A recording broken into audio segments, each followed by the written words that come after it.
Hi, folks. Chris Voss here from thechrisvossshow.com, thechrisvossshow.com. Coming here with another podcast. Of course, we're doing another one of our CEO interviews series here of famous startups and that are doing well and all that good stuff. And we are joined today by Kiran Bellubbi from 955 Dreams. How you doing, Kiran? I'm doing great. I'm happy to be on the show, Chris. Thanks a ton for having me. Thanks for coming and spending some time with us. We met you at South by Southwest at your infamous haunted house. Absolutely. I saw your post on Facebook and I literally laughed so hard. It was hilarious. First of all, the place was safe. I completely disagree with you. I know it was in a bit of a sketchy neighborhood, but it was safe, man. It was completely safe. It was a really cool house. It was very eclectic. There's a brown guy from India who doesn't know any of these neighborhoods. I'll never forget. You're like, it's a safe neighborhood. I'm like, it's in MLK. Holy crap! You want a bunch of white guys to walk out of here wearing pink shirts? And we had those lavender shirts on from doseiq.com. So, but the cool thing is you guys had a really excellent party. You guys were promoting your new app, Applause, and I think it's spelled. I'll let you spell it so I don't get it wrong. It's APPLAUZE. Mm-hmm. The S is a Z, because applause.com was taken, and even if he'd wanted to buy it, it would have been a few $1 million, and we don't want to spend that kind of money right now. No kidding. But applause.com is the website, and of course you can find Applause on the App Store by just searching for it. 2 weeks ago when we launched, we were editor's choice on the App Store, and you can find the app just by searching Applause for Applause. Now, what does the app do? Quite simply, it's the easiest way to discover cool events that are going on around you. We've launched in 25 cities on day one. Since the app launched 2 weeks ago, we're adding more cities in the next 3 months in the US, and then we'll be doing an international rollout in the next 6 to 9 months as well. You can find events ranging from sports, theater, concerts, music, and also community events.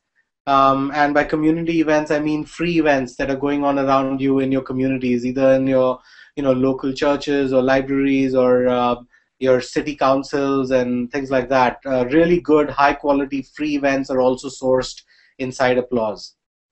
And the cool thing is just like, I mean, you guys also did Band of the Day. We'll get to that. But your guys' ability to design and build apps is unparalleled. I mean, it's just beautiful in the design. If you can, download the app because it's going to be one of the coolest looking apps you've ever seen.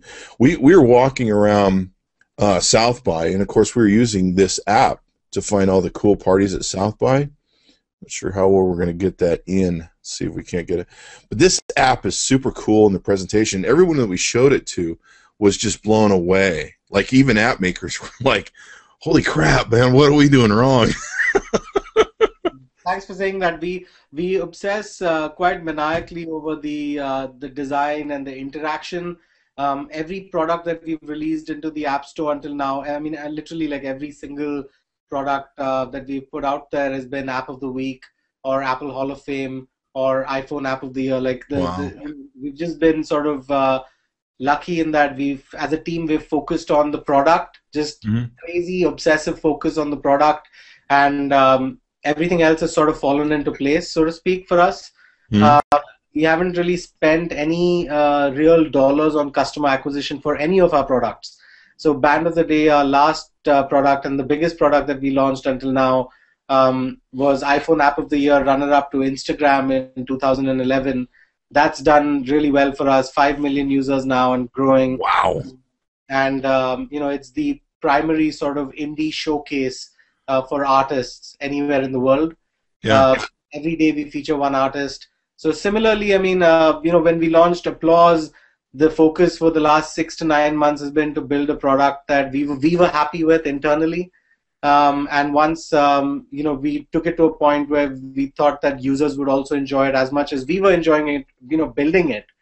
There's a certain pleasure to be taken from building these products, right? I mean, this is like, I mean, you seem happy doing these podcasts and doing what you do, and it's interesting, and also like in some way, that's what you want from your job or from what you do every day, like to be happy with it. And at 955 Dreams, we've always empowered people to sort of be happy with the work that they do, which is a very odd and strange thing for me to say. But everybody on the team, the developers, the designers, the product people, the music editors, all derive some pleasure from the app themselves. So they're building this product for themselves first. And when it's ready, you know it. And until it's not ready, you just keep working hard, So in some sense, it's a very commonsensical approach to building a product. And I think it works. I think it works. Wonderful labor of love. I mean, we showed that to people after the party all over South by. And we're just like, because people are like, hey, where's the party? So we know what's going on. And we started using it for the South by parties. But we would show it to people, and they'd just be like, holy crap. I think there were app makers that were just like, I quit. Look at this. It's so beautiful, the Applause app. I mean, I don't go to many events, but I just like to look at the app and play with it because it just has such a great intuitive nature to it. And the beautiful presentation that it brings the images in as you page up. And, I mean, just people were blown away. Investors, everyone we showed it to. Like, I had investors that said to me, man, I want a piece of this thing. And I'm like, I don't know. I think that price is going to be pretty high now. Yeah. I mean, the goal for Applause, always was to make discovery of events really fun. Mm-hmm. So when you sort of browse through this, you'll see this really interesting, approach to sort of a list view. Mm-hmm. We didn't have to do this. The list view is a fairly common sort of abstraction interaction model inside iOS or in Android as well. It doesn't really need optimization at this point. I mean, it works. Everybody uses list views for various things. But we thought, wouldn't it be fun to give each of these events, whether they're free or paid, their own 1 or 2 seconds in the limelight, Mm-hmm. And that's what happens here. So you scroll up, and it's taking a little bit more of the screen real estate. It's sort of tracking under your finger and expanding. The physics are nice. It just makes. I mean, the people that are putting on these shows, it makes them feel good too, because every one of them is given some importance. As you scroll. And as you move inside of this product, I mean, there's a lot of other inherent sort of, unique selling points, so to speak, about the product. The price on the ticket that you see is the price that you pay. So unlike most other places where, you start, you go into the product view and then you find a ticket for $100, and the minute you add it to the cart, they slap you with a $20 convenience fee and a $15 shipping fee and a $3 electronic surcharge, and sometimes I've even seen like $2.75 for printing. Yeah. I mean, it doesn't make any sense to me. Like, why would you charge? Like, it's my printer, and it doesn't make sense. But the people are doing this all the time now. Yeah.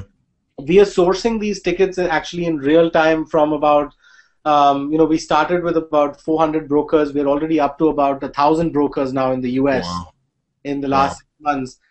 So, these are sort of secondary market tickets currently. Mm-hmm. So the ticket prices are a little higher than the face value of the ticket. Mm-hmm.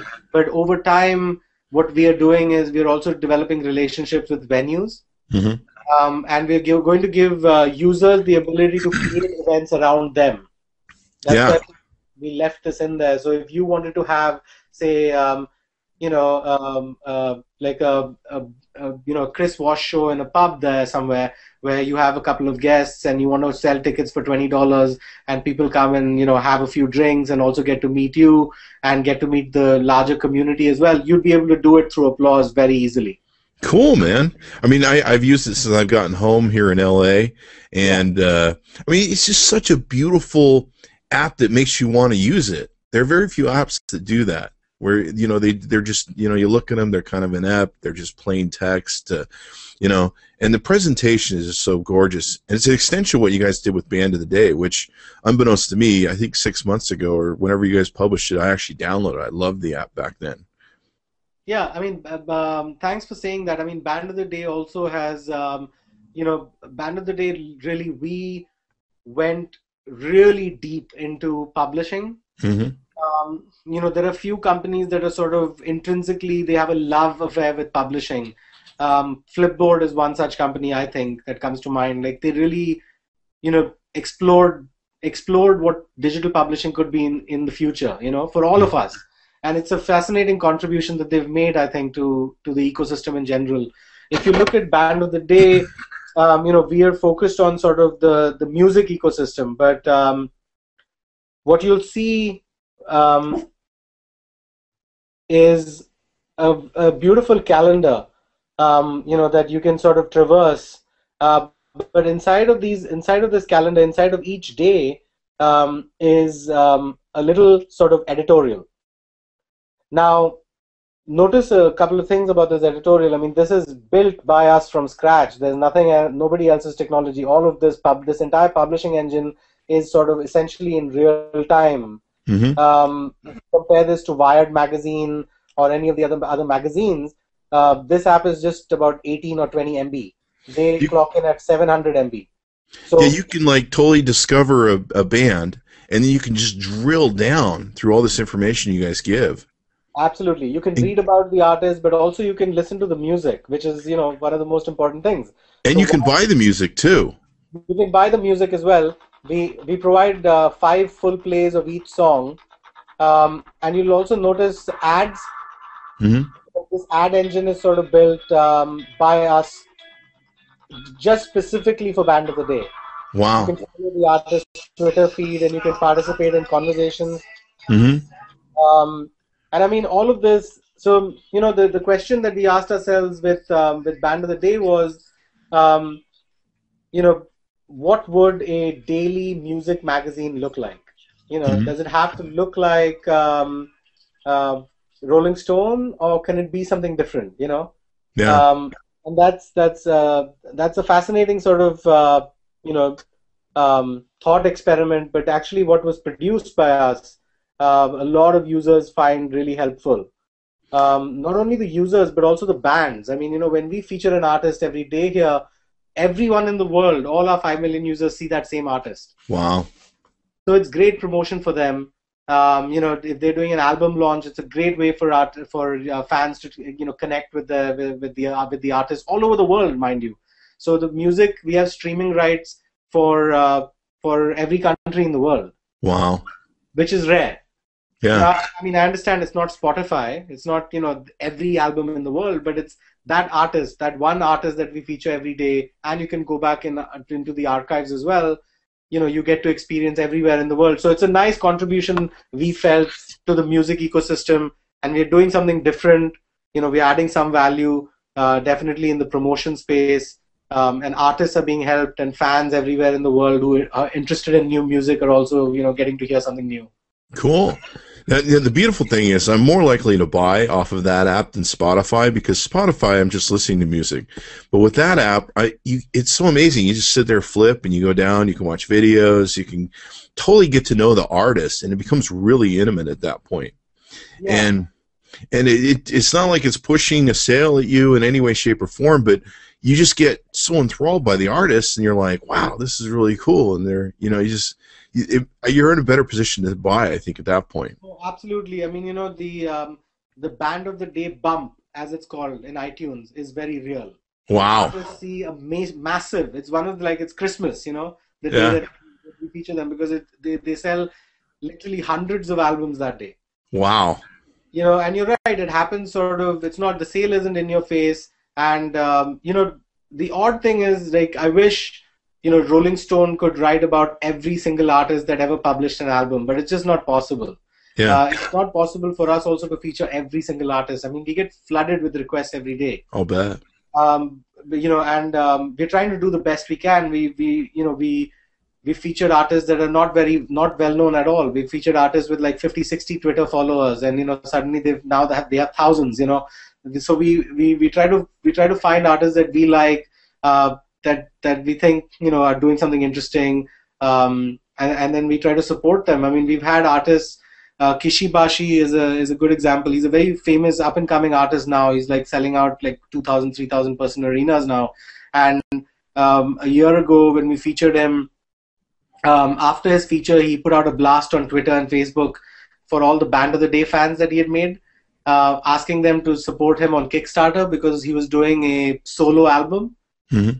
And he actually raised enough money on Kickstarter to Band of the Day fans, and he literally is coming up with a new like EP of some sort, and he raised like significant capital just to make that happen. You guys may have some there that could turn into a disruption of iTunes there, maybe. I don't know. I think we're very complementary to iTunes. Very, Yeah. a tiny, tiny, tiny, tiny part of iTunes that does good. Like, Yeah. they have so many other ways to feature artists, and like they're the biggest music distributor in the world right now. I mean, Yeah. and they do a lot of good for artists, but in the indie space and specifically in the new and up and coming artist space, I think we've created a niche for ourselves. You know what would be really cool, because I'm one of those old rocker dudes, and You look like it, especially with the mullet. yeah, I gave it away, huh? And so like there's a certain genre of style of music that I like. Now I do have to give you guys really have a good taste source or curation that you guys are using. Yeah. Like when we went and we saw that band that was playing upstairs at the house. At first I was like, oh great, one of these garage band, house band things. Those people rock. They blew the doors off that place. Yeah, did you see Boy Plus Kite? They're actually a Yeah. very famous band now. Like they're growing and their fan base is growing. They're going to do really well, I think. I became a fan, and I was just like, holy crap, they played all these long sets, and they jammed, and yeah, it was just like insane. I felt like in a front row to a great concert.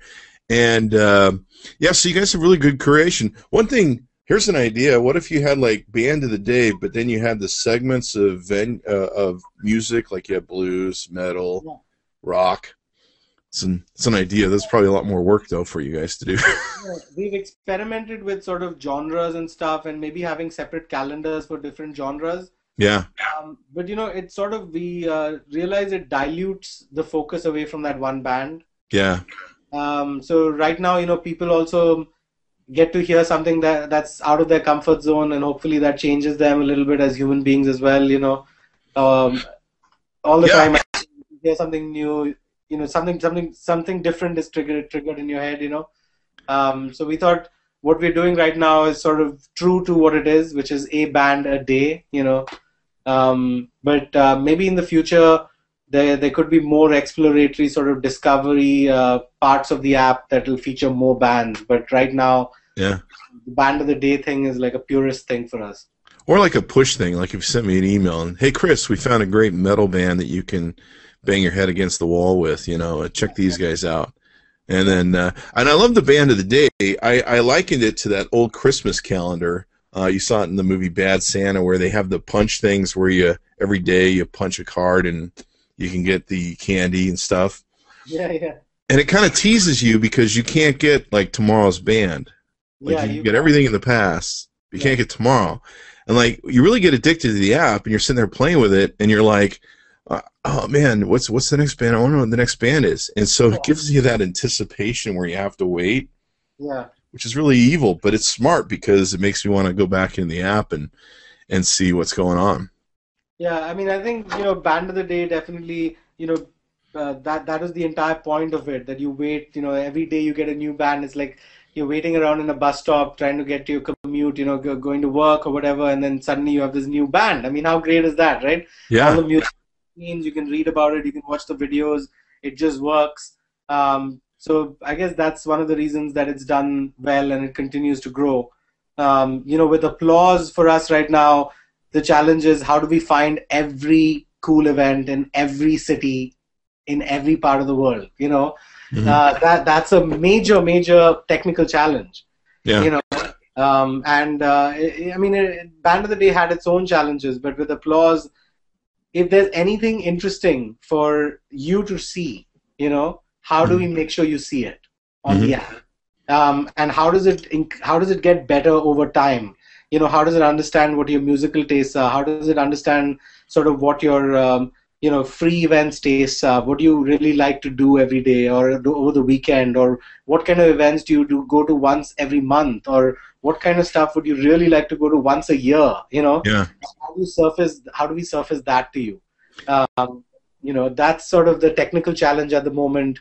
The engineers and the designers and everyone in 955 Greens, when we're working on Applause, that's what we constantly ask ourselves. Mm-hmm. So one thing that we could do is just show you thousands of events. Yeah. That's sort of interesting, but not really. But how do we show you the 10 events that we think you will like and that you will want to go to? Mm-hmm. And not all of them are paid. Yeah. Some of them might be free, some of them might be paid at the door, so we don't really make any money off of that. But the chances that you come back to us to find out what you're going to do next in terms of live entertainment will be very, very high. Yeah, because you guys are supporting the community. You guys aren't focused on, hey, we need to make a buck off this. Like, who's that ticket thing that everyone hates? Ticketmaster. Yeah, Ticketmaster has its own challenges. I guess when you become that big, right? When you become like a monopoly almost. Yeah. However good a service that you try to provide, I mean, they're trying to do good. I'm sure some, people at Ticketmaster aren't going every morning, like they wake up and say, how do we fuck everybody over?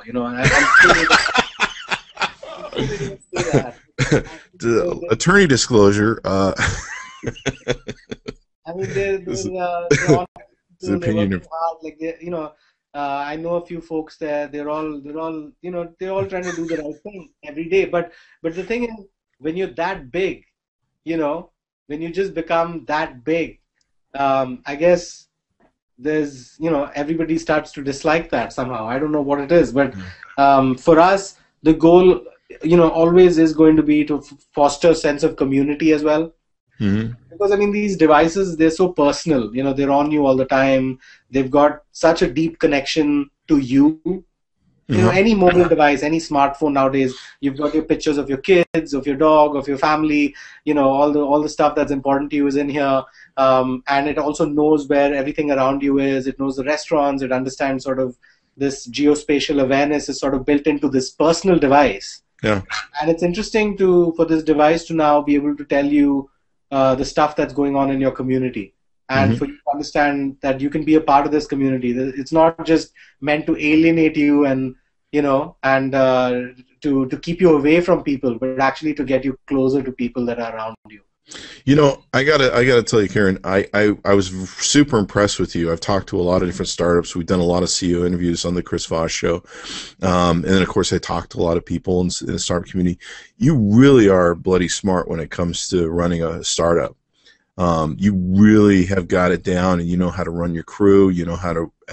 I was just real impressed when I met with you at South by Southwest. I got to tell you. We had a few drinks. I think that's the. Was that what it was? No. I mean, you really had a grasp and a handle, like your thumb on it. I could just tell from our discussions with you that you really had you kind of have that green thumb of startups and doing these apps and stuff. Yeah. Thanks for saying that, Chris. I mean, I appreciate this sort of positive sentiment, but I really, the last few years I've sort of begun to realize that the product manager title sort of for me is a misnomer. Like I stopped relating to it a few years ago. Like I work with a really good team. Everybody's sort of equally motivated and driven, and they all want success. Not just the founder. They all want to do something with their lives and make a significant impact in the world. And I feel like with the team like this, like managing them or the product is sort of that just everybody does that. So I think of myself more as a product shepherd. So I guide the product in a direction that I think is best for all of us. But everybody plays a huge part in what we do here every day. People have a voice, they have opinions, and those opinions more likely than not translate themselves into the products that our users see and touch. That was one of the things that really impressed me about you as a manager, because I've done my own startups, brick and mortar, for 20 years. And I love that term, shepherd, as opposed to, I'm just the CEO who'll beat you over the head. It's such a much better title, shepherd. Yeah, I mean, I think, it's on many levels, right? I mean, I think if you've done the startup journey yourself, um, I think Sherwin Peshawar, the VC, also a very famous entrepreneur himself, like he says, the startup journey is a very spiritual thing for him. And when people like that say that, I mean, they just say it offhandedly, maybe in a conversation, or you hear about it in a podcast or a video somewhere. But I think it's such an important thing to understand, Mm-hmm. that this startup journey, a lot of times doesn't end up in a lot of success, but it is a journey, and it's an interesting thing, that you sort of experience. You Yeah. can't experience this climbing a mountain or flying a plane. I mean, this happens only in this strange sort of thing in your head, where you have this insane roller coaster every day, sometimes multiple times a day, and it is a journey. So the shepherd, the word, is an interesting one for it, I think. Yeah. I know that many times I've been the shepherd where I've turned fish into, or loaves into fish, or fish into loaves, whatever the parable is of that story, where that experience where you're like, hey, we got to come up with some ideas or we're screwed here, man. Yeah, And absolutely. you just pull them out and away you go. Yeah. And sometimes you're that shepherd who goes, I got a vision and we're going over there. And everyone's like, are you crazy? There's a desert over there. What and you're like, I know that we should go this way. Yeah. And you lead them there. Hopefully they follow. That the board of directors works out well. Well, yeah, it's fascinating. When we started building Applause, first we thought we'd do like a single city launch and two cities, and then I was telling the team, look, we have to do 25 cities on day one. Wow. And they everybody was just, they were shocked. They were just like, how you're crazy, like it's not going to happen, like the operational logistics of it, figuring out sort of, sometimes we have to ship physical tickets to users. We have to do will call at venues. Like there's so much complexity. Like free events, how are we going to source these free events? How's the quality going to remain high? Like there were so many questions, and we launched, and we have 25 cities in the app. And a lot of our negative reviews are because we left out the other 50 cities that are there in the US. You can't please everybody. So Well, it's an awesome app. I love it. yeah. And everybody I've showed it to, I mean, it's one of my show-offs apps. I'm like, you want to see a cool app? Check this out. And I've showed it to so many people. Thank you, and for all your users and stuff. When you look at it, I mean, we're actually introducing a lot of new features that will help us sort of modulate the price in real time. Mm-hmm. We're actually in about a week, you'll see a new feature inside the app, a new version that will allow users to flag prices.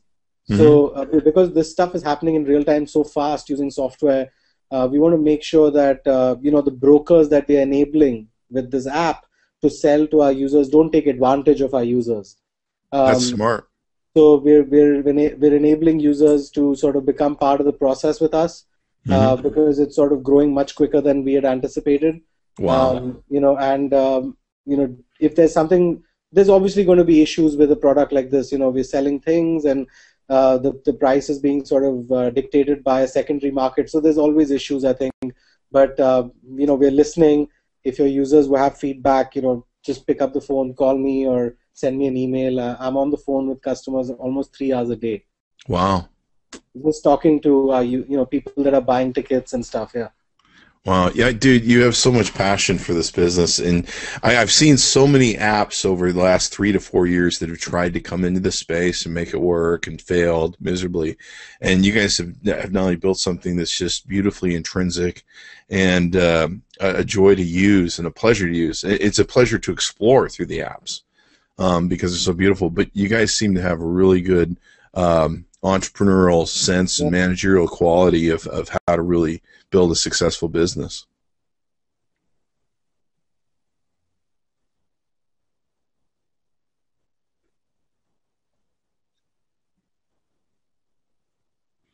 No, I appreciate you saying that. I really appreciate you saying that. Thanks. Yeah. Well, Kiran, we had a lot of fun with you at South by Southwest. There was one thing I did want to bring up with you. We were going to have them call into the show, Yeah. but we were taking a look at your Twitter profile here, Yeah. and we were going to have Eric Estrada call in. And All right. I saw that joke, dude. That was hilarious. yeah, we're gonna have I'll let's see if take we it. can't get this right here. We're gonna have let's do the so our listeners can see it. So we have here's Karen's Oh my Twitter God. profile there, and here's Eric Estrada. So I don't know. You got. I mean, at least Eric's really cool. Yes, I will take Eric Estrada's look any day, dude. He gets the babes. So you know that's. That's cool. I'll make sure I share this video with my wife. Yeah, She's like, you're gonna have to wear those sunglasses all the time now. that's cool. So anyway, thanks for taking some time out of your busy schedules to join us, Karen. We're going to promote the crap out of Applause. We're probably going to tag it on the end of this post. You're going to see a ton of retweets going to that Twitter account. In fact, you'll be blown away. Well, a lot of people listening to the show are social media influencers, so they've got huge audiences that they'll be broadcasting this out to. And if you get a chance, download the Applause app on the iOS store. It's not in Android yet, right? No, it's not on Android yet. Okay, so it's the Applause, Applauze. Yes, that's correct. The Applause app, and Band of the Day. It's just such a beautiful app. But it's beautiful. Download it, put on your thing. And Karen, where can we find you on the Twitter? I'll let you give out your Twitter handle if you want. I'm Small Doses, so at Small DOZES. Mm-hmm. And if you see the guy who looks like Eric Estrada, you'll know you found him. Absolutely. Now, I had a question for you, Chris. This is something that I'm sort of new to Twitter. I'm still learning it and stuff. How is it that you post so many times a day? Like, is it physically possible to type this much in a day? No, it's automated. But I mean, so first of all, I love the quotes. Wherever you're getting the quotes from, like I want the quotes monkey as well on my Twitter thing. Please, seriously. We'll have to talk about how to get that done then. Yeah. But it's we don't want to just send out to the world a bunch of, hey, listen to intelligent people like yourself and different things that we review on the Chris Voss Show. We're like, let's inspire the world. Let's make the world better. I got to be honest with you. I've had 2 or 3 people that have actually written me over 3 years, and they've told me that they were on the verge of suicide. And whatever quote that was pre-programmed or random pulled them back from the edge, and I have no idea what, And so sharing inspiration and making the world a better place, making your community a better place, like what you guys are doing through the Applause app and Band of the Day and contributing back to the community. I mean, that's just one of the ways that social media is so great. No, it's fantastic. Look, I look at the quotes that you push, and it takes a few seconds to read, but in your head, it just sticks. It's interesting. Yeah, I've been around quotes and been reading this stuff all my life, but sometimes we just need a kick in the head to remind us to make or just kind of change our perspective on the day. So maybe you guys should do a quote app next or something. You guys seem to be doing really great in the band space and the concert space, so I think it's just freaking awesome. Music and entertainment is our thing. We're just Applause and Band of the Day are our big flagship products. Yeah. We're not building anymore. This is sort of set up to sort of grow, and we want to grow the business now. Well, I mean, 5 million users for Band of the Day. That's freaking huge. I mean, Path only has 6 million users, and that's a product no one uses. I think people use it. I mean, I enjoy using Path, but for me, it's like a very personal diary sort of thing. Yeah. I just share it with me and my wife, and we have a few pictures of our kid and stuff, and I don't really do much like socially on it. Uh-huh. I mean, I see how people enjoy using that product. It's pretty cool. I love Path. The problem I have with it is the 150 limit, because I have such a huge. I mean, across Twitter, I have over 300,000 followers. Right. So across all the accounts, so I can't get a lot of the people who really like talking to me on Path. Is the biggest problem. Scoble has the same problem, and a lot of big people do that are big fishes like us. Yeah. So, you know, I mean, technically, I like to be personal, but my personal circle is actually pretty huge, probably Right. Right. stupidly huge. But I'll let you get back to your business. Thanks for spending some time with us, Kiran. Be sure to check out Kiran Bellubbi. Small Doses on Twitter. Download the Applause app, or I'll come to your house and force you to do it on your iPhone there or your iOS device. And it looks really pretty, the band of the day, especially on the iPad. It's a beautiful layout. Great way to just sit and listen to some music or play and discover stuff. Cool. Well, thank you very much, Kiran. Thanks a ton.